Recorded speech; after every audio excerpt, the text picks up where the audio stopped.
Hello friends, welcome back to my channel. നമ്മൾ ഇന്ന് കാണാൻ പോകുന്നത് 2024 റിലീസ് ചെയ്തിട്ടുള്ള അരമനൈ 4 എന്ന മൂവിയാണ്. ഈ കഥ തുടങ്ങുന്നത് ആസാമിൽ പണ്ട് നടന്ന ഒരു സംഭവം കാണിച്ചുകൊണ്ടാണ്. അവിടെയുള്ള ഒരു ഗ്രാമത്തിലെ പൂജാരിയും അയാളുടെ മകളും അവിടെ അടുത്ത് പുഴയ്ക്കപ്പുറം ഒരു ഗ്രാമത്തിൽ ഒരു ഉത്സവത്തിന് പങ്കെടുക്കുവാൻ വേണ്ടി പോവുകയാണ്. വീട്ടിൽ നിന്ന് ഇറങ്ങാൻ നേരം അയാളുടെ ഭാര്യ ചോദിക്കുന്നുണ്ട്, മകളെ ഇപ്പോൾ കൊണ്ടുപോകണോ എന്നൊക്കെ. അയാളുടെ ഭാര്യയ്ക്ക് മകളെ അങ്ങനെ ഉത്സവത്തിന് വിടാൻ വലിയ താല്പര്യമുണ്ടായിരുന്നില്ല. കാരണം അയാളുടെ ഭാര്യയ്ക്ക് മകളെ കുറച്ചു സമയത്തേക്ക് പോലും പിരിഞ്ഞിരിക്കാൻ ഇഷ്ടമായിരുന്നില്ല. എന്നാൽ പൂജാരിയുടെ നിർബന്ധപ്രകാരം അദ്ദേഹത്തിന്റെ മകളും അദ്ദേഹത്തിനൊപ്പം അക്കരെയുള്ള ഉത്സവത്തിന് പങ്കെടുക്കുവാൻ ഒരു തോണിയിൽ അങ്ങനെ യാത്ര ആരംഭിച്ചു. അയാളുടെ മകളാണെങ്കിൽ വളരെ സന്തോഷത്തോടെ ആ വെള്ളത്തിൽ അങ്ങനെ കൈയിട്ടിളക്കിക്കൊണ്ട് ഉത്സവത്തിനെ കുറിച്ച് ഓരോരോ കാര്യങ്ങൾ അങ്ങനെ ചോദിച്ച് മനസ്സിലാക്കുന്നുണ്ട്. അവളുടെ അച്ഛനപ്പോ പണ്ട് നടന്ന ഒരു സംഭവം അവൾക്ക് പറഞ്ഞു കൊടുക്കുകയാണ്. പണ്ട് ആ നദിയിൽ ബാക്ക് എന്നു പേരുള്ള ഒരു ദുഷ്ടശക്തി വിഹരിച്ചിരുന്നു. അബദ്ധവശാൽ ആ നദിയുടെ അടിത്തട്ടിലേക്ക് പോകുന്ന ആളുകളെ ആ ദുഷ്ടശക്തി കൊന്ന് അവരുടെ രൂപത്തിൽ അവരവരുടെ കുടുംബത്തിലേക്ക് കയറി ചെന്ന് ആ കുടുംബത്തിലെ ബാക്കിയുള്ള ആളുകളെയൊക്കെ അത് കൊന്നുകൊണ്ടേയിരുന്നു.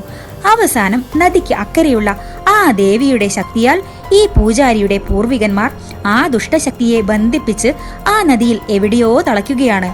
എന്നാ പെട്ടെന്ന് മകളുടെ കൈ എവിടെയോ തട്ടി മുറിഞ്ഞ് അവളുടെ രക്തം അങ്ങനെ ആ നദിയിലേക്ക് വീഴുന്നുണ്ട്. ഇതേ സമയം തോണിയുടെ തുഴക്കോൽ തട്ടി നദിക്കടിയിൽ ബാക്കിനെ ബന്ധിപ്പിച്ച ആ കുടം ഉടഞ്ഞു പോവുകയാണ്. തുഴക്കോൽ വലിച്ചെടുത്ത് തിരിഞ്ഞു നോക്കിയ പൂജാരി അയാളുടെ മകൾ കയ്യിലൊരു മീനിനെയും പിടിച്ച് ഇരിക്കുന്നതായാണ് കാണുന്നത്. അതിനെ പിടിച്ചിരിക്കുന്ന അവളോട് അതിനെ കളയാൻ വേണ്ടി അയാൾ പറയുന്നുണ്ട്. എന്നാൽ പെട്ടെന്ന് തോണി മറ്റെവിടെയോ ചെന്ന് ഇടിക്കുകയാണ്. നോക്കുമ്പോ തന്റെ മകളുടെ ജഡം ആ വെള്ളത്തിൽ അയാൾ കാണുകയാണ്. മകളുടെ കൈമുറിഞ്ഞ ആ രക്തത്തിൽ വാക്ക് ആകൃഷ്ടനായി മകളെ കൊന്ന് അവളുടെ ശരീരത്തിൽ ഇപ്പോൾ ബാക്ക് കയറിയിരിക്കുകയാണ്. അത് ആ മീനിനെ അങ്ങനെ കടിച്ചു തിന്നാൻ തുടങ്ങി. മാത്രമല്ല ബാക്ക് ആ പൂജാരിയെ ആക്രമിക്കാൻ തുടങ്ങവേ അതേ സമയത്താണ് ആ അമ്പലത്തിൽ പൂജയുടെ മുഹൂർത്തം ആരംഭിച്ചത്.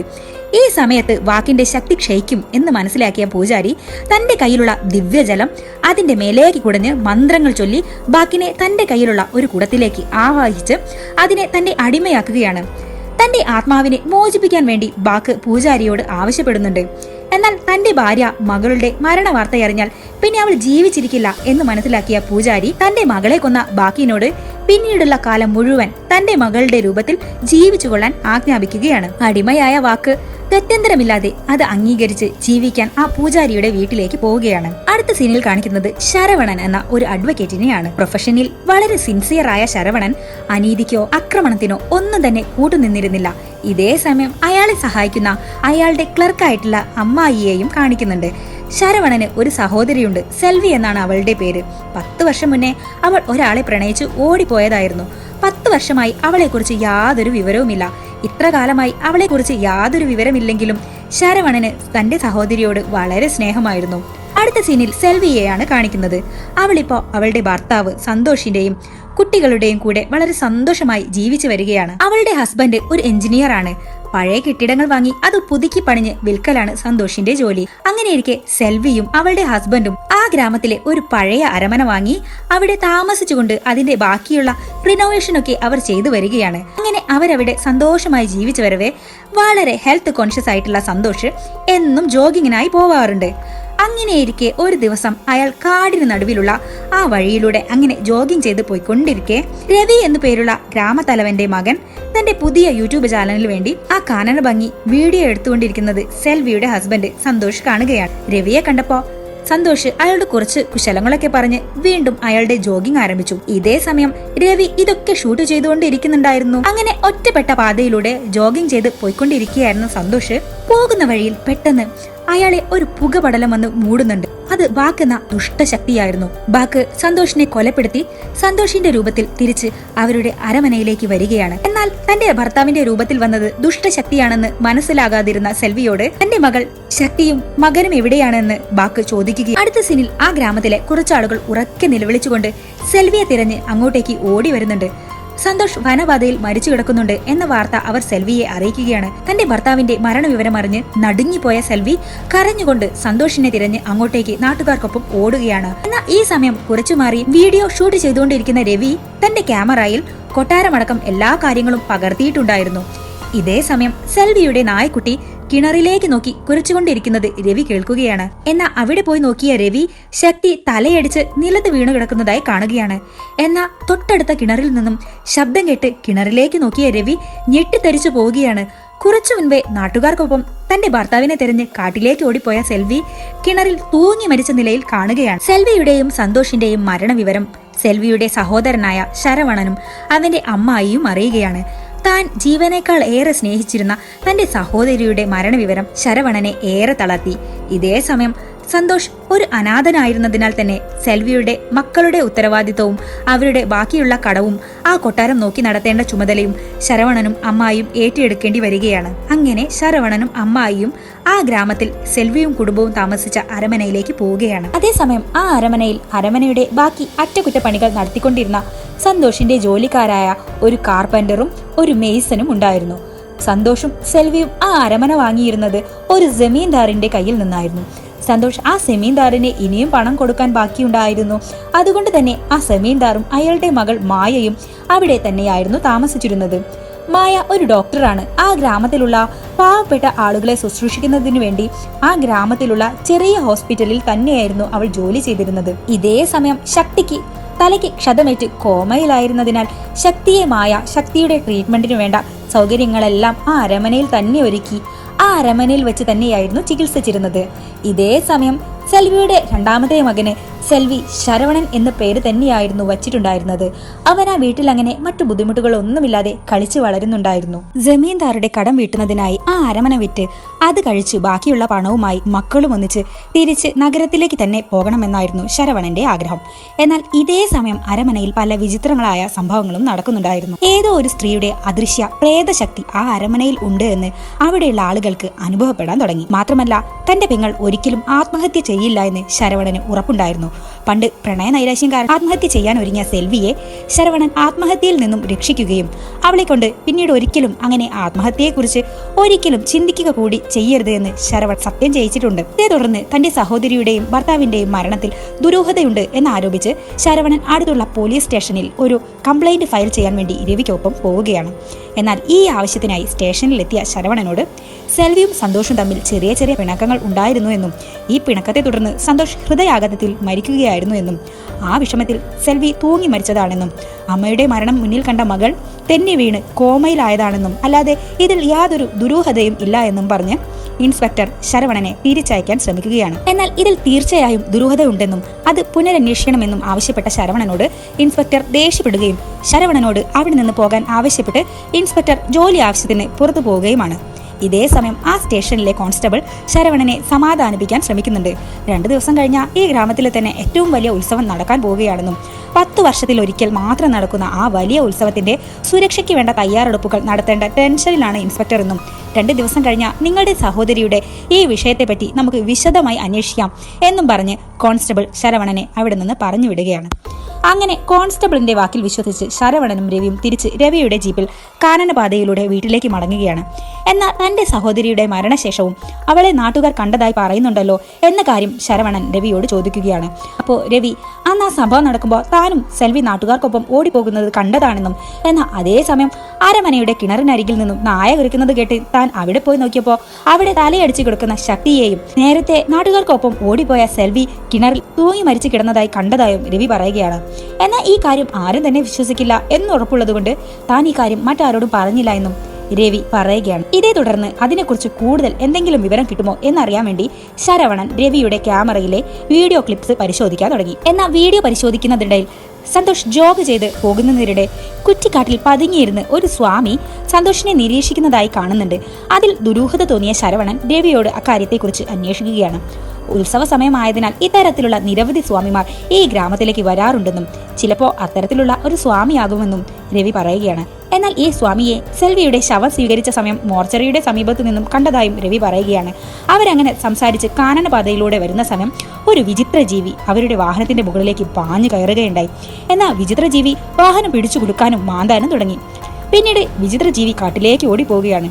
ഇതേ തുടർന്ന് ശരവണൻ ജീവിയെ ഫോളോ ചെയ്ത് കാട്ടിലേക്ക് പോവുകയാണ്. ഇതേ സമയം രവി ഇരിക്കുന്ന ആ വാഹനത്തിനുള്ളിലേക്ക് ഒരു പുകപടലം കയറി വരികയാണ്. അത് കണ്ട് ഭയന്നുപോയ രവി തന്റെ അരികിലായി മറ്റാരോ ഇരിക്കുന്നത് മനസ്സിലാക്കുകയാണ്. അത് മറ്റാരുമായിരുന്നില്ല, സെൽവിയുടെ രൂപം സ്വീകരിച്ച പാക്കായിരുന്നു അത്. പാക്ക് രവിയെ ആക്രമിക്കുകയാണ്. എന്നാൽ ഇതേ സമയം കാട്ടിനകത്തേക്ക് പോയ ശരവണൻ ഒരു വിചിത്രമായ മനുഷ്യരൂപം കാണുകയാണ്. അതിനെ പിന്തുടർന്നു പോയ ശരവണൻ എന്നാൽ പിന്നീട് ഒന്നും കണ്ടതില്ല. അതേ തുടർന്ന് ശരവണൻ തിരിച്ച് രവിയുടെ അടുത്തേക്ക് തന്നെ വരികയാണ്. എന്നാൽ അതേ സമയം രവിയുടെ വണ്ടിയോ അവിടെ കാണാനുണ്ടായിരുന്നില്ല. എന്നാൽ താഴെ രവിയുടെ ക്യാമറ വീണെടുക്കുന്നത് ശരവണൻ കാണുകയാണ്. ഇതേ തുടർന്ന് ക്യാമറ പരിശോധിച്ച ശരവണൻ എന്നാൽ അതേ സമയം ആ സ്വാമി അവിടേക്ക് വന്നതായി മനസ്സിലാക്കുകയാണ്. തന്നെ കാണാഞ്ഞ് രവി കാട്ടിലേക്ക് തന്നെ മടങ്ങിപ്പോയതാകും എന്ന് കരുതി ശരവണൻ തിരിച്ച് വീട്ടിലേക്ക് വരികയാണ്. വീട്ടിലുള്ള അമാനുഷിക ശക്തിയെക്കുറിച്ച് മനസ്സിലാക്കിയ മായ അടുത്ത ദിവസം അമ്പലത്തിൽ പോയി പ്രാർത്ഥിക്കാൻ വേണ്ടി തീരുമാനിക്കുകയാണ്. തന്നെ അമ്പലത്തിൽ ഡ്രോപ്പ് ചെയ്തു തരാൻ വേണ്ടി മായ ശരവണനോട് ആവശ്യപ്പെടുകയാണ്. അമ്പലത്തിലെത്തിയ ശരവണനെ മായ അമ്പലത്തിന്റെ മഹത്വത്തെ പറ്റിയും 10 വർഷത്തിലൊരിക്കൽ നടക്കുന്ന ആ ഉത്സവത്തെ പറ്റിയും പറഞ്ഞു കൊടുക്കുകയാണ്. ദുഷ്ടശക്തിയെ നിഗ്രഹിച്ച ദേവിയുടെ പ്രതീകാത്മകമായി ദേവിയുടെ വലിയൊരു പ്രതിഭയും അതിന് അഭിമുഖമായി ദുഷ്ടശക്തിയെ പ്രതിനിധീകരിച്ച് മറ്റൊരു വലിയ പ്രതിഭയും അവിടെ സ്ഥാപിക്കപ്പെട്ടിട്ടുണ്ടായിരുന്നു. ഉത്സവ ദിവസം തന്റെ തൃശൂലം കൊണ്ട് ദേവി അസുരശക്തിയെ നിഗ്രഹിക്കുന്നതാണ് വിശ്വാസം. അന്ന് ആസുരിക പ്രതിമ കത്തിച്ചു കളയുമെന്നും അതോടെ ഉത്സവം സമാപിക്കുമെന്നും മായ ശരവണന് വ്യക്തമായി പറഞ്ഞു കൊടുക്കുന്നുണ്ട്. ഇതേ സമയം അങ്ങോട്ടേക്ക് ചിത്രത്തിന്റെ തുടക്കത്തിൽ കാണിച്ച ആ പൂജാരി പുണ്യജലവുമായി മറ്റു പൂജാരിമാർക്കൊപ്പം വരുന്നതായി കാണിക്കുകയാണ്. എന്നാൽ ഇതേ സമയം പൂജാരി അമ്പലത്തിന്റെ മുകളിൽ സ്ഥാപിച്ചിട്ടുള്ള മകുടങ്ങളിലൊന്നിലേക്ക് നോക്കുകയാണ്. എന്നാൽ അതിലൊരു മകുടം കാണാനുണ്ടായിരുന്നില്ല. അത് കണ്ട് ഞെട്ടിത്തരിച്ചുപോയ പൂജാരി കയ്യിലുള്ള ദിവ്യജലം അവിടെ കളഞ്ഞിട്ട് അവിടെ നിന്ന് ഓടി രക്ഷപ്പെടുകയാണ്. അടുത്ത സീനിൽ ശരവണൻ ഇപ്പോ കാനനപാതയിലൂടെ കാറിൽ അങ്ങനെ പോയിക്കൊണ്ടിരിക്കുമ്പോൾ ശരവണന്റെ കാറിന് മുന്നിലൂടെ ഒരു നായ രവിയുടെ ഷൂ കടിച്ചുകൊണ്ട് ഓടിപ്പോകുന്നത് ശരവണൻ കാണുകയാണ്. നായ വന്ന ദിക്ക് ലക്ഷ്യം വെച്ച് കാടിനുള്ളിലേക്ക് കയറിയ ശരവണൻ കാട്ടിനുള്ളിൽ ഒരു വലിയ മരത്തിന് താഴെ രവിയുടെ ജീപ്പ് ചെന്ന് ഇടിച്ച് തകർന്ന നിലയിൽ കാണുകയാണ്. ഇവിടെ ചുറ്റിലും രവിയെ അന്വേഷിച്ച ശരവണൻ ആ കാഴ്ച കണ്ട് ഞെട്ടിത്തരിക്കുകയാണ്. ആ വലിയ മരത്തിന് മുകളിലായി രവിയുടെ ജഡം ആരോ കയറ്റി വെച്ച നിലയിൽ ശരവണൻ കാണുകയാണ്. ഈ വിവരം ഉടനെ തന്നെ ശരവണൻ നാട്ടുകാരെയും പോലീസുകാരെയും അറിയിക്കുകയാണ്. ഈ മരണത്തിൽ ദുരൂഹത തോന്നിയ പോലീസുകാർ ആ ജഡം ആദ്യമായി കണ്ട ശരവണനെ സംശയിക്കുകയാണ്. എന്നാൽ ഇതുപോലുള്ള ദുരൂഹ മരണം ഈ ഗ്രാമത്തിൽ ആദ്യമായിട്ടല്ല എന്നും തന്റെ സഹോദരിയുടെയും ഭർത്താവിന്റെയും മരണം ഇതുപോലെ ദുരൂഹതയുള്ളതാണെന്നും തന്റെ സഹോദരിയുടെയും രവിയുടെയും മരണസമയത്ത് ആ സ്വാമിയുടെ സാന്നിധ്യം ഉണ്ടായിരുന്നു എന്നും സ്വാമിയുടെ വീഡിയോ ദൃശ്യങ്ങൾ ശരവണൻ പോലീസിനെ കാണിക്കുകയുണ്ടായി. എന്നാൽ ഇതേ സമയം അങ്ങോട്ടേക്ക് എത്തിയ സ്വാമിയെ കണ്ട പോലീസുകാർ ശരവണൻ പറഞ്ഞതിലുള്ള സത്യാവസ്ഥ മനസ്സിലാക്കുകയാണ്. ഉടനെ തന്നെ ശരവണൻ സ്വാമിയെ ഫോളോ ചെയ്തെങ്കിലും സ്വാമി തന്ത്രപൂർവ്വം ആ കാട്ടിനുള്ളിലേക്ക് എവിടെയോ ഓടി ഒളിക്കുകയാണ്. എന്നാൽ അവിടെ കൂടിയ ഗ്രാമവാസികളിൽ നിന്നും ആ സന്യാസി കാട്ടിനുള്ളിൽ ഒരു കൽമണ്ഡപത്തിലാണ് താമസമെന്ന് പോലീസുകാരും ശരവണനും മനസ്സിലാക്കുകയാണ്. ഇതേ തുടർന്ന് കാട്ടിലേക്ക് യാത്ര തിരിച്ച പോലീസുകാരും ശരവണനും കാട്ടിനുള്ളിലെ ആ കൽമണ്ഡപം കണ്ടെത്തുകയാണ്. എന്നാൽ ആ കൽമണ്ഡപത്തിനകത്ത് സ്വാമി എന്തൊക്കെയോ പൂജ നടത്തിയിട്ടുള്ളതായും കൊല്ലപ്പെട്ട തന്റെ സഹോദരിയുടെയും ഭർത്താവിന്റെയും മകളുടെയും രവിയുടെയും ഫോട്ടോ വെച്ച് ആ സ്വാമി എന്തൊക്കെയോ മന്ത്രവാദം ചെയ്തതായി ശരവണനും പോലീസുകാരും കാണുകയാണ്. എന്നാൽ ആ പരിസരത്ത് ഒന്നും തന്നെ സ്വാമിയെ കാണാത്തതിനെ തുടർന്ന് ശരവണനും പോലീസുകാരും അവിടെ നിന്ന് ഗ്രാമത്തിലേക്ക് യാത്ര തിരിക്കുകയാണ്. എന്നാൽ ഇതേ സമയം സ്വാമിയാകട്ടെ ശരവണന്റെയും പോലീസുകാരുടെയും കണ്ണിൽപ്പെടാതെ വലിയൊരു മരത്തിന് മുകളിൽ കയറി ഒളിച്ചിരിക്കുന്നതായാണ് കാണിക്കുന്നത്. ഇതേ സമയം അയാളുടെ കയ്യിൽ ഒരു ഫോട്ടോ ഉണ്ടായിരുന്നു. ആ ഫോട്ടോയിൽ ഉണ്ടായിരുന്നത് ആ കേസ് അന്വേഷിച്ചുകൊണ്ടിരിക്കുന്ന പോലീസുകാരനായിരുന്നു. അന്ന് രാത്രി ആ അരമനയിൽ കളിച്ചുകൊണ്ടിരിക്കുന്ന സെൽവിയുടെ മകനെ വീണ്ടും പ്രേത സാന്നിധ്യം അനുഭവപ്പെടുകയാണ്. ഒരു സ്ത്രീ രൂപം അവനെ പിന്തുടരുന്നതായും ഭയപ്പെടുത്തുന്നതായും അവന് അനുഭവപ്പെടുകയാണ്. അതേ തുടർന്ന് ഭയന്ന് വിറച്ചിരിക്കുന്ന അവന്റെ അടുത്തേക്ക് ശരവണൻ അപ്പോൾ കടന്നു വരികയാണ്. ഈ സമയം ശരവണന് അവിടെ നിന്നും സെൽവിയുടെ ഒരു ആൽബം ലഭിക്കുകയുണ്ടായി. ആ ആൽബത്തിലെ ഫോട്ടോകൾ മറിച്ചു നോക്കിക്കൊണ്ടിരിക്കുന്ന ശരവണൻ എന്നാൽ വളരെ അവിചാരിതമായി ശക്തിയുടെ ഒരു പിറന്നാൾ ഫോട്ടോ കാണുകയുണ്ടായി. അതിൽ ശക്തിയുടെ പിറന്നാൾ ജൂൺ 15-ാം തീയതി ആയിരുന്നു. അതായത് ഉത്സവം നടക്കുന്ന അതേ ദിവസം. അതേ സമയം ശരവണൻ മറ്റൊരു കാര്യം കൂടെ ഓർക്കുകയാണ്. രവിയുടെ മൃതദേഹം കണ്ടപ്പോൾ അവന്റെ അച്ഛൻ നാളെ നിന്റെ ബർത്ത്ഡേ ആയിട്ട് നിനക്ക് ഗതി വന്നല്ലോ എന്നും പറഞ്ഞ് കരയുന്നത് ശരവണൻ കേട്ടിരുന്നു. എന്നാൽ ഇപ്പോ ശക്തിയുടെയും പിറന്നാൾ നാളെ തന്നെയാണ് എന്ന കാര്യം ശരവണൻ ഒരു ഞെട്ടലോടെ മനസ്സിലാക്കുകയാണ്. ഇതിൽ നിന്ന് എന്തൊക്കെയോ കാര്യങ്ങൾ ശരവണൻ മനസ്സിൽ കണക്ക് കൂട്ടുകയാണ്. പിന്നീട് ശരവണൻ നേരെ ചെന്നത് വില്ലേജ് ഓഫീസിലേക്കാണ്. ഉത്സവത്തിന്റെ തിരക്കായിരുന്നതിനാൽ തന്നെ വില്ലേജ് ഓഫീസ് അവധിയായിരുന്നു. അടച്ചിട്ട വില്ലേജ് ഓഫീസ് കുത്തി തുറന്ന് അതിനകത്ത് കയറി അവിടെയുള്ള രേഖകളിൽ ജൂൺ 15-ന് ജനിച്ച ആളുകളുടെ ഡീറ്റെയിൽസ് അവൻ തിരയുകയാണ്. 10 വർഷത്തിനിടെ ആ ഗ്രാമത്തിൽ ജൂൺ 15-ന് ജനിച്ചത് 3 ആളുകളാണ് എന്ന വസ്തുത അവൻ മനസ്സിലാക്കുകയാണ്. എന്നാൽ ഞെട്ടിക്കുന്ന വസ്തുത അതൊന്നുമായിരുന്നില്ല. ആ 3 ആളുകളിൽ ഒരാൾ രവിയായിരുന്നു, മറ്റൊരാൾ ആ സെൽവിയുടെ കേസ് അന്വേഷിച്ചുകൊണ്ടിരിക്കുന്ന ഇൻസ്പെക്ടറാണ്. എന്നാൽ മൂന്നാമത്തെയാൾ ശക്തിയായിരുന്നു എന്ന് ശരവണൻ മനസ്സിലാക്കുകയാണ്. ഇവർക്ക് 3 പേർക്കും എന്തെങ്കിലും പൊതുവായ സാമ്യതയുണ്ടോ എന്ന് ആലോചിച്ച ശരവണൻ രവിയുടെയും പോലീസുകാരന്റെയും ശരീരത്തിൽ ഒരു ചുവന്ന മറുകുള്ളതായി കണ്ടതായി ഓർക്കുകയാണ്. ശക്തിയുടെ ശരീരത്തിൽ അത്തരം മറുകുണ്ടോ എന്ന് അറിയാൻ മായയെ വിളിച്ചന്വേഷിച്ച ശരവണൻ ശക്തിയുടെ ശരീരത്തിൽ അത്തരം മറുകുള്ളതായി മായ കണ്ടെത്തുകയാണ്. ഇതേ തുടർന്ന് ശക്തിയുടെ ജീവൻ അപകടത്തിലാണെന്ന് മനസ്സിലാക്കിയ ശരവണൻ മറ്റാരും അറിയാതെ ശക്തിയെ മറ്റൊരു റൂമിലേക്ക് മായയുടെ സഹായത്തോടെ രഹസ്യമായി മാറ്റുകയാണ്. അതിനുശേഷം ശക്തിയെ ആര് വന്നാലും ഒരു കാരണവശാലും ശക്തി എവിടെയാണെന്ന് പറയരുതെന്നും ഭദ്രമായി അവളെ നോക്കിക്കൊള്ളണമെന്നും പറഞ്ഞ് എത്രയും പെട്ടെന്ന് തന്നെ ഈ വിവരം പോലീസുകാരെ അറിയിക്കാൻ വേണ്ടി ശരവണൻ അവിടെ നിന്ന് പോവുകയാണ്. എന്നാൽ ഇതേ സമയം ആ സ്വാമിയാണെങ്കിൽ ഘോരമായ എന്തോ പൂജയിലായിരുന്നു. കുറച്ചു കഴിഞ്ഞ് പോലീസുകാരൻ ഇപ്പോൾ ഉത്സവത്തിരക്കിനിടയിൽ തകൃതിയായി ജോലിയിൽ മുഴുകിയിരിക്കുകയാണ്. എന്നാൽ ഈ സമയം ആ സ്വാമി പോലീസുകാരനെ ആൾക്കൂട്ടത്തിനിടയിലൂടെ ശ്രദ്ധിക്കുന്നുണ്ട്. ശരവണൻ പോയി കുറച്ചു കഴിഞ്ഞും ആ അരമനയിലേക്ക് പാക്കിനെ അടിമയാക്കിയ ആ പൂജാരി കടന്നു വരികയാണ്. തന്റെ മകളെ കാണാതായി എന്നും അവളെ കണ്ടെത്തുന്നതിന് ദേവിക്ക് പൂജ ചെയ്ത വെറ്റിലയും പാക്കും 4 കന്യകയായ പെൺകുട്ടികൾക്ക് ദക്ഷിണ കൊടുക്കണമെന്നും അതിന് ഇവിടെയുള്ള 2 പെൺകുട്ടികൾക്ക് ഈ വെറ്റിലയും പാക്കും ദക്ഷിണ കൊടുക്കാൻ തന്നെ അനുവദിക്കണമെന്നും അയാൾ കരഞ്ഞുകൊണ്ട് മായയോട് പറയുകയാണ്. അത് കേട്ട് മായ അതിനെ എതിർക്കുകയാണ്. ഇവിടെ താൻ മാത്രമേ ഉള്ളൂ എന്ന് അവൾ പറയുകയാണ്. എന്നാൽ ഇതൊക്കെ കേട്ടുകൊണ്ടിരുന്ന ശരവണന്റെ അമ്മായി അയാളുടെ കരച്ചിൽ കണ്ട് മനസ്സലിഞ്ഞ് ശക്തിക്ക് കൂടെ ദക്ഷിണ കൊടുക്കുന്നതിന് തെറ്റൊന്നുമില്ല എന്നും പറഞ്ഞ് അയാളെ അകത്തേക്ക് കടത്തിവിടാൻ മായയോട് പറയുകയാണ്. അങ്ങനെ പൂജാരിയെ അകത്തേക്ക് മായയും അമ്മായിയും കടത്തിവിടുകയാണ്. എന്നാൽ ഇതേ സമയം ഒരു സ്ത്രീയുടെ പ്രേതശക്തി പൂജാരിയെ അവിടെ നിന്ന് അടിച്ച് വലിച്ചിഴച്ച് ഓടിക്കുകയാണ്. എന്നാൽ ഇതേ സമയം DGPയുടെ കോൾ വന്നിട്ടുണ്ട് എന്ന് കോൺസ്റ്റബിൾ പറഞ്ഞതിനെ തുടർന്ന് സ്റ്റേഷനിലേക്ക് എത്തിയ ഇൻസ്പെക്ടർ രവിയുടെ പോസ്റ്റ്മോർട്ടം റിപ്പോർട്ട് കാണുകയുണ്ടായി. എന്നാൽ ആ റിപ്പോർട്ടിൽ രവിയുടെ ശരീരത്തിൽ ആരുടെയും ഫിംഗർ പ്രിന്റ് പതിഞ്ഞിട്ടുള്ളതായി കണ്ടെത്താനേ സാധിച്ചില്ല എന്ന വസ്തുത അയാൾ മനസ്സിലാക്കുകയാണ്. എന്നാൽ ഇതേ സ്റ്റേഷന് പുറത്ത് ഇൻസ്പെക്ടറെ നിരീക്ഷിച്ചുകൊണ്ട് ആ സ്വാമി നിൽക്കുന്നതായി ഇൻസ്പെക്ടർ കാണുകയാണ്. അയാളെ പിന്തുടർന്നു പോയ ഇൻസ്പെക്ടറും കോൺസ്റ്റബിളും കൊടുങ്കാട്ടിനകത്ത് സ്വാമിയെ തിരയുന്നതിനിടയിൽ ഇൻസ്പെക്ടർ അറിയാതെ ഇൻസ്പെക്ടറുടെ പിറകിലൂടെ വന്ന ആ സ്വാമി തന്ത്രപൂർവ്വം ഒരു പൊടിയെറിഞ്ഞ് ആ ഇൻസ്പെക്ടറെ ബോധം കെടുത്തി എന്തൊക്കെയോ കർമ്മങ്ങൾ ചെയ്യുവാൻ ആരംഭിച്ചു. എന്നാൽ തക്ക സമയത്ത് തന്നെ അങ്ങോട്ടേക്ക് എത്തിയ ശരവണൻ സ്വാമിയോട് ഇൻസ്പെക്ടറെ കൊല്ലാൻ അനുവദിക്കില്ല എന്നും പറഞ്ഞ് ആക്രമിക്കുകയാണ്. എന്നാൽ താൻ ഇൻസ്പെക്ടറെ കൊല്ലാൻ ശ്രമിക്കുകയല്ല, രക്ഷിക്കാനാണ് ശ്രമിച്ചുകൊണ്ടിരിക്കുന്നത് എന്ന് സ്വാമി ശരവണനോട് പറയുന്നുണ്ട്. എന്നാൽ ഇതേ സമയം നിലത്ത് ബോധം കെട്ട് കിടന്നിരുന്ന ഇൻസ്പെക്ടറുടെ ശരീരം മുകളിലേക്ക് അങ്ങനെ ഉയരാൻ തുടങ്ങി. ഞൊടിയിടയിൽ താഴെ വീണ ആ ശരീരത്തിൽ ഒരുപാട് ശൂലങ്ങൾ തറച്ചു കയറുകയാണ്. ഇൻസ്പെക്ടർ അങ്ങനെ കൊല്ലപ്പെടുകയാണ്. എന്നാൽ ഇതേ സമയം അരമനയിൽ ശക്തി ഇപ്പോൾ സ്വയം ബോധത്തിലേക്ക് തിരിച്ചു വന്നിരിക്കുകയാണ്. എന്നാൽ ആ സമയം തന്നെ സെൽവിയുടെ മകൻ ശക്തിയുടെ അടുത്തായി അവിടെയുള്ള സ്ത്രീയുടെ ആത്മാവിനെ കാണുകയാണ്. എന്നാൽ ആ ആത്മാവ് പിന്നീട് സെൽവിയുടെ രൂപത്തിലേക്ക് മാറുകയാണ്. അതെ, ആ അരമനയിൽ ഉണ്ടായിരുന്നത് സെൽവിയുടെ പ്രേതാത്മാവായിരുന്നു. അങ്ങനെ ഉത്സവ ദിവസം വന്നെത്തിയിരിക്കുകയാണ്. എന്നാൽ എന്തൊക്കെയോ വിവരം ലഭിച്ചതിനെ തുടർന്ന് പോലീസുകാർ പാക്കിനെ അടിമയാക്കിയിരുന്ന ആ പൂജാരിയുടെ വീട്ടിലേക്ക് ഇരച്ചെത്തിയിരിക്കുകയാണ്. കതക് തുറന്ന് അകത്ത് കയറിയ അവർ ഞെട്ടിക്കുന്ന കാഴ്ചയാണ് അപ്പോൾ കണ്ടത്. പാക്കിനെ അടിമയാക്കിയിരുന്ന ആ പൂജാരിയും അയാളുടെ ഭാര്യയും അടുക്കളയിൽ ക്രൂരമായി കൊല്ലപ്പെട്ടു കിടക്കുന്ന നടുക്കുന്ന കാഴ്ചയാണ് പോലീസുകാർ അപ്പോൾ കണ്ടത്. അതേസമയം അരമനയിൽ ശക്തി ഇപ്പോൾ പൂർണ്ണമായും സുഖം പ്രാപിച്ചിരിക്കുകയാണ്. അത് കാണുമ്പോൾ മായയ്ക്കും ശരവണനും അമ്മായിക്കും വളരെ സന്തോഷമാകുന്നുണ്ട്. എന്നാൽ ആ വീട്ടിൽ എന്തോ പ്രേതബാധയുണ്ട്. അതുകൊണ്ട് തന്നെ ഇനി നമുക്ക് എത്രയും പെട്ടെന്ന് ഇവിടെ നിന്ന് രക്ഷപ്പെടണമെന്ന് അമ്മായി ശരവണനോട് പറയുകയാണ്. എന്നാൽ സെൽവിക്ക് എന്താണ് സംഭവിച്ചത് എന്ന് കണ്ടെത്താതെ നമ്മൾ ഒരിക്കലും ഇവിടെ നിന്ന് പോവുകയില്ല എന്ന് ശരവണൻ അമ്മായിയോട് പറയുകയാണ്. ഇതേ സമയം ശരവണന് കോൺസ്റ്റബിളിന്റെ കോൾ വരികയാണ്. ആ സ്വാമിയെ കണ്ടെത്തിയെന്നും ഇൻസ്പെക്ടറുടെ മരണത്തെ തുടർന്ന് അയാളെ ക്വസ്റ്റ്യൻ ചെയ്യുന്നതിന് DSP നേരിട്ട് സ്റ്റേഷനിലേക്ക് വരുന്നുണ്ട് എന്ന് അയാൾ ശരവണനെ അറിയിച്ചു. ഈ വിവരം അറിഞ്ഞ് ശരവണനും അങ്ങനെ പോലീസ് സ്റ്റേഷനിലേക്ക് എത്തിച്ചേരുന്നുണ്ട്. പോലീസ് സ്റ്റേഷനിൽ ഇപ്പോൾ ആ സ്വാമിയെ DSPയും മറ്റു പോലീസുകാരും ചോദ്യം ചെയ്തുകൊണ്ടിരിക്കുകയാണ്.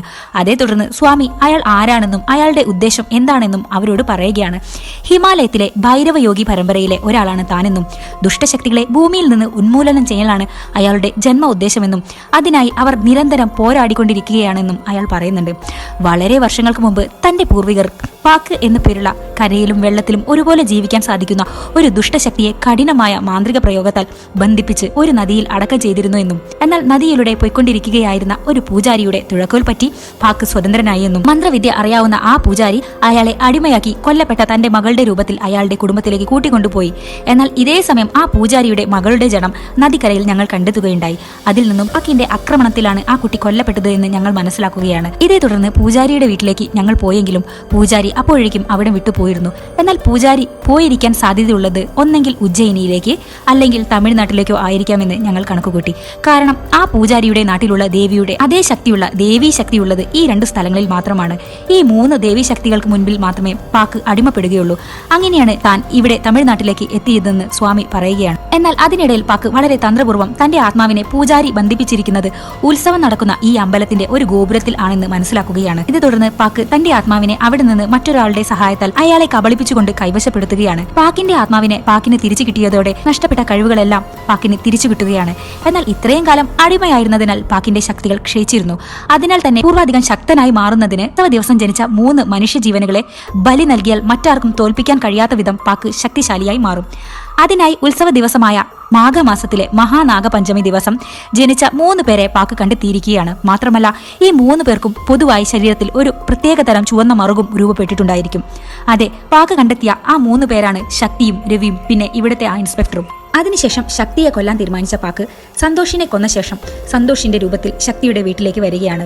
സന്തോഷിന്റെ രൂപത്തിലെത്തിയ പാക് സെൽവിയോട് ശക്തിയെ തിരയുകയാണ്. എന്നാൽ സന്തോഷിന്റെ രൂപത്തിലെത്തിയത് മറ്റേതോ ദുഷ്ടശക്തിയാണെന്ന് മനസ്സിലാക്കിയ സെൽവി ശക്തിയെ രക്ഷിക്കാൻ ശ്രമിക്കുകയാണ്. എന്നാൽ ശക്തിയെ സെൽവി സംരക്ഷിക്കുകയാണെന്ന് മനസ്സിലാക്കിയ പാക് ക്രൂരമായി സെൽവിയെ കൊല്ലുകയാണ്. ശേഷം മക്കളെ കൊല്ലാനായി പാക് തിരയുമ്പോഴാണ് നാട്ടുകാർ അങ്ങോട്ടേക്ക് ഓടി വരുന്നത്. അതുകണ്ട് പാക് സെൽവിയുടെ രൂപത്തിൽ നാട്ടുകാർക്കൊപ്പം സന്തോഷ് മരിച്ചിടക്കുന്ന കാനനപാതയിലേക്ക് ഓടിപ്പോവുകയാണ്. ഇതേ സമയം ശക്തി അടുത്തുള്ള കിണറിനരികെ നായ കുരയ്ക്കുന്നത് കേട്ട് അങ്ങോട്ടേക്ക് പോയി നോക്കുകയാണ്. ഈ സമയം കിണറിൽ തൂങ്ങി മരിച്ചു കിടക്കുന്ന അമ്മയെ കണ്ട ശക്തി ആ ഷോക്കിൽ തെന്നി വീണ് തല കല്ലിലടിച്ച് ബോധം കെടുകയാണ്.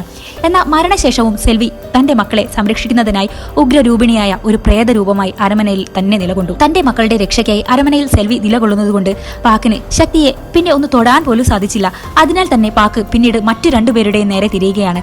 അങ്ങനെ രവിയെ കൊലപ്പെടുത്തുകയും പിന്നീട് ഇപ്പോൾ ഇൻസ്പെക്ടറെയും കൊല ചെയ്തിരിക്കുകയാണ്. പാക് ഇപ്പോൾ 2 ആളെ കൊന്നത് കാരണം പൂർവാധികം ശക്തിശാലിയായിരിക്കുകയാണ്. ഇനി പാക്കിനെ ഇല്ലായ്മ ചെയ്യാൻ എനിക്കോ മറ്റു തന്ത്രിമാർക്കോ സാധിക്കുകയില്ല. സാക്ഷാൽ ദേവിക്ക് മാത്രമേ അതിന് സാധിക്കുകയുള്ളൂ. എന്നാൽ ശക്തിയെ കൂടി വാക്ക് കൊന്നുകഴിഞ്ഞാൽ ദൈവിക ശക്തിക്ക് പോലും പാക്കിനെ തടയാൻ സാധിക്കുകയില്ല. അത്രമേൽ ദുഷ്ടനായ ശക്തിയായി പാക് മാറും. എന്നാൽ ഈ കാര്യങ്ങളൊന്നും എന്തുകൊണ്ട് മുന്നേ തന്നെ നിങ്ങൾ മറ്റാരെയും അറിയിച്ചില്ല എന്ന് സ്വാമി ഗ്രാമത്തലവനോട് ചോദിക്കുകയാണ്.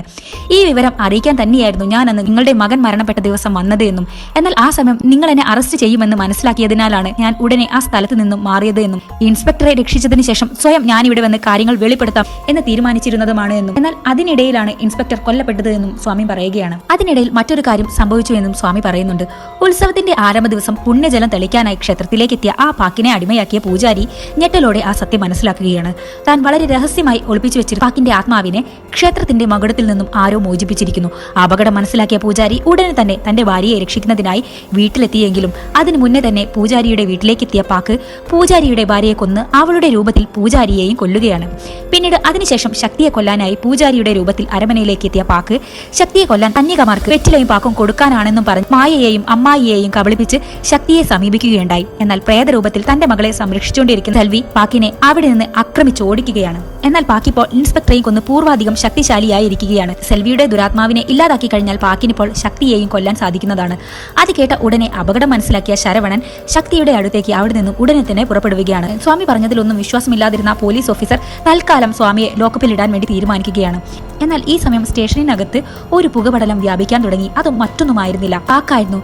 പാക് അവിടെയുള്ള പോലീസുകാരെയും സ്റ്റേഷനും ആക്രമിക്കാൻ തുടങ്ങി. ഇതേ തുടർന്ന് മറ്റ് നിവൃത്തിയില്ലാതെ പോലീസുകാർ പാക്കിനെ നേരിടുന്നതിനായി സ്വാമിയെ ലോക്കപ്പിൽ നിന്ന് തുറന്നു വിടുകയാണ്. സ്വാമി തന്റെ കയ്യിലുള്ള മാന്ത്രിക ദണ്ഡ് ഉപയോഗിച്ച് പാക്കിനെ അവിടെ നിന്നും തുരത്തുകയാണ്. എന്നാൽ അതിനിടയിൽ പോലീസുകാർക്കും സ്വാമിക്കും പരിക്ക് പറ്റിയിരുന്നു. ഇതേ തുടർന്ന് ഗ്രാമത്തലവൻ സ്വാമിയെയും പോലീസുകാരെയും അടുത്തുള്ള ഹോസ്പിറ്റലിൽ അഡ്മിറ്റ് ചെയ്യുകയാണ്. എന്നാൽ ഇതേ സമയം ശരവണനെയാണ് കാണിക്കുന്നത്. തന്റെ സഹോദരി ദാരുണമായി കൊല്ലപ്പെട്ടത് ആലോചിച്ച് വിഷമിച്ചിരിക്കുന്ന ശരവണൻ ഹോസ്പിറ്റലിൽ ഡ്യൂട്ടി കഴിഞ്ഞ് വീട്ടിലേക്ക് വരുന്ന മായയെ കാണുകയാണ്. എന്നാൽ അരമനയുടെ ഗേറ്റിലെത്തിയ മായയും അവളുടെ സ്കൂട്ടറും ആരോ എടുത്ത് എറിയുന്ന പോലെ ദൂരേക്ക് എറിഞ്ഞിട്ട പോലെ തെറിച്ചു വീഴുകയാണ്. എന്താണ് സംഭവിക്കുന്നത് എന്ന് മനസ്സിലാകാതിരുന്ന അവർ മായയുടെ കോട്ടിൽ പറ്റിയിരിക്കുന്ന രക്തക്കറ കാരണമാണ് മായയ്ക്ക് അരമനയിലേക്ക് തിരിച്ചു പ്രവേശിക്കാൻ കഴിയാതിരുന്നത് എന്ന് മനസ്സിലാക്കുകയാണ്. സെൽവി തന്റെ മന്ത്രശക്തിയാൽ ആ രക്തക്കറ പുരണ്ട വസ്ത്രം അരമനയിലേക്ക് പ്രവേശിക്കുന്നത് അപ്രകാരം തടയുകയായിരുന്നു. അതേ തുടർന്ന് അത് ആരുടെ രക്തമാണെന്ന് ശരവണനും മായയും അന്വേഷിക്കുകയുണ്ടായി. സെൽവി അപ്രകാരം ആ രക്തക്കറ തടയണമെങ്കിൽ തീർച്ചയായും ആ രക്തം ആരുടെ ശരീരത്തിൽ നിന്നും വന്നോ അവരുടെ ശരീരത്തിലായിരിക്കും ഇപ്പോൾ വാക്കുണ്ടായിരിക്കുക എന്ന് ശരവണൻ കണക്ക് കൂട്ടുകയാണ്. ഇതേ തുടർന്ന് ശരവണനും മായയും ഹോസ്പിറ്റലിലേക്ക് എത്തി കോട്ടിലെ രക്തക്കറ ആരുടേതാണെന്ന് പരിശോധിക്കാൻ വേണ്ട നിർദ്ദേശങ്ങൾ നൽകി. നൽകുകയാണ്. എന്നാൽ അവർ ഇരുവരെയും ഞെട്ടിച്ചുകൊണ്ട് ആ രക്തക്കറ സ്വാമിയുടേതാണ് എന്ന് അവർ മനസ്സിലാക്കുകയാണ്. അതായത് ബാക്കി ഇപ്പോൾ സ്വാമിയെ കീഴ്പ്പെടുത്തി അയാളുടെ ശരീരത്തിൽ പ്രവേശിച്ചിരിക്കുകയാണെന്ന് ശരവണൻ മനസ്സിലാക്കുകയാണ്. പോലീസ് സ്റ്റേഷനിൽ വെച്ചുണ്ടായ സംഘട്ടനത്തിനിടെ സ്വാമിയുടെ കയ്യിലുണ്ടായ മുറിവിലൂടെ പാക്ക് സ്വാമിയെ കൊന്ന് സ്വാമിയുടെ ശരീരത്തിലേക്ക് പ്രവേശിക്കുകയായിരുന്നു. സ്വാമിയെ അന്വേഷിച്ച ശരവണൻ അവസാനമായി സ്വാമിയെ കണ്ടത് ഗ്രാമത്തലവനാണെന്ന് അറിയുകയുണ്ടായി.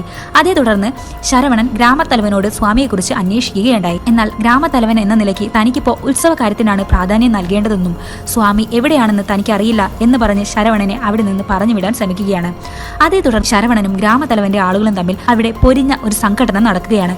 എന്നാൽ ഈ സംഘടനത്തിനിടയിൽ ഗ്രാമത്തലവന്റെ കാറിന്റെ ഡിക്കിയിൽ സ്വാമിയുടെ ശരീരം അവർ ഞെട്ടലോടെ കാണുകയാണ്.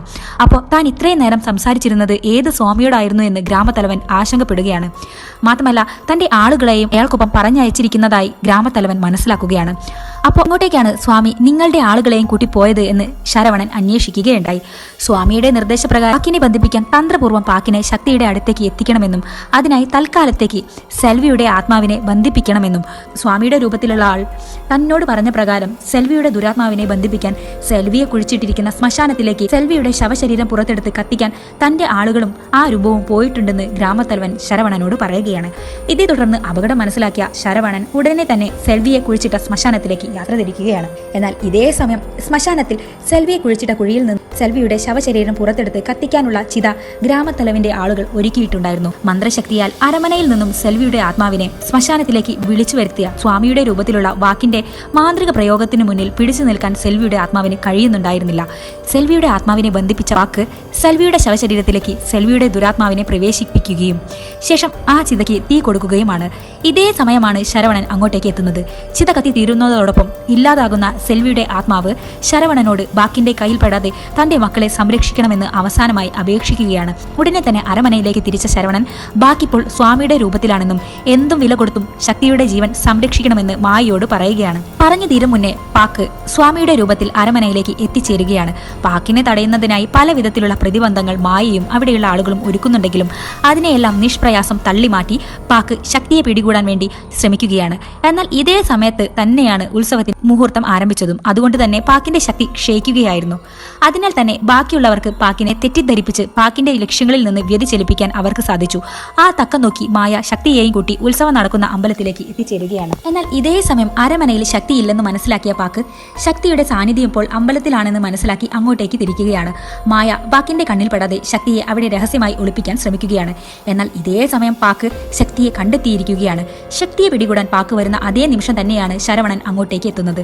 പാക്കിന്റെ കണ്ണിൽപ്പെടാതെ ശരവണൻ ശക്തിയെ അവിടെ നിർമ്മിച്ചിട്ടുള്ള വലിയ അസുര പ്രതിമയ്ക്കുള്ളിലേക്ക് കൊണ്ടുപോവുകയാണ്. അവിടെ ശക്തിയെ ഒളിപ്പിക്കാനായി ശരവണൻ ശ്രമിക്കുമ്പോൾ പാക്ക് ശക്തിയെ ഒളിപ്പിച്ചിരിക്കുന്നത് ആ വലിയ അസുര പ്രതിമയ്ക്ക് ഉള്ളിലാണെന്ന് മനസ്സിലാക്കി അവളെ പിടികൂടാനായി ആ വലിയ അസുര പ്രതിമയ്ക്ക് ഉള്ളിലേക്ക് പ്രവേശിക്കുകയാണ്. പാക്ക് പ്രതിമയ്ക്കുള്ളിൽ പ്രവേശിച്ചത് മനസ്സിലാക്കിയ ശരവണനും ശക്തിയും ഉടനെ തന്നെ അതിന്റെ മുകളിലേക്ക് കയറാൻ വേണ്ടി ശ്രമിക്കുകയാണ്.